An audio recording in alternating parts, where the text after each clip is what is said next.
আচ্ছা, আমি কি কোনো অপরাধ করেছি? না, আমি কোনো অপরাধ করিনি। শুধু অভাবে পড়েছি। আজ আমার সবচেয়ে বড় দোষ, আমার হাতে টাকা নেই, অর্থ নেই।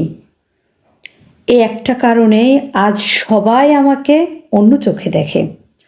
যারা একসময় হাসি মুখে কথা বলতো, আজ তারা চোখ ফিরিয়ে নেয়।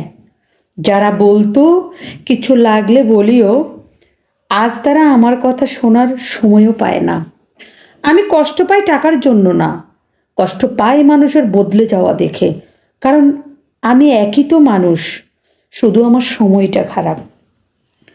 অনেক রাতে চুপচাপ কেঁদেছি, কাউকে বলতে পারিনি। কারণ অভাবের কথা বললেই মানুষ আরও দূরে সরে যায়।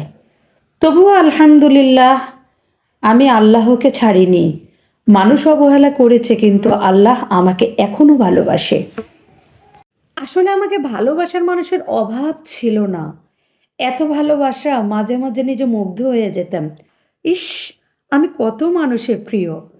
আসলেই সময় সাপেক্ষে বুঝতে পারি আমি কখনোই কারো প্রিয়জন ছিলাম না। ওটা ছিল নিছকই প্রয়োজন। আজ আমার সন্তানরা চোখের পানি ঢেলে বলে, আমাদের কেউ নেই। কেন জানেন? পরিস্থিতির উপর নির্ভর করে সব কিছু। আমার সন্তানরা চাইলেও কাউকে জড়িয়ে ধরে বলতে পারে না ইনি আমাদের আত্মীয়। না চাচা, না ফুপু, না মামা, না মামি, না খালা, না নানা, না নানি। কেউ নাই আমার সন্তানদের। কত আত্মীয় ছিল জানেন?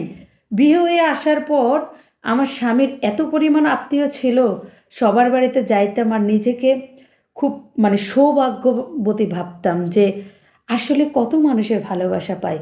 কিন্তু সময়ের পরিবর্তনে সব কিছু পরিবর্তন হয়ে যায়। প্রতিটা ডিসেম্বর আসলে সময়ের অপেক্ষায় থাকতাম।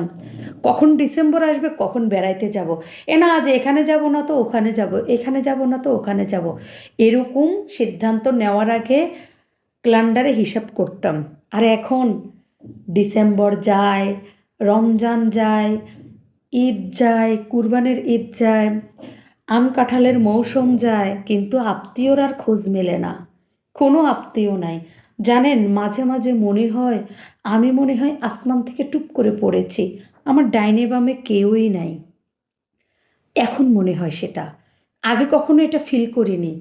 যদি আগে ফিল করতাম, তাহলে আগে থেকেই ভেবে নিতাম, তাহলে এখন আর এত কষ্ট হতো না। আজ অভাব হাতের অর্থকড়ি অনেক কিছু চেনাইছে, শেখাইছে। আমি অভাবে পড়ে বুঝেছি জীবন মানে কি।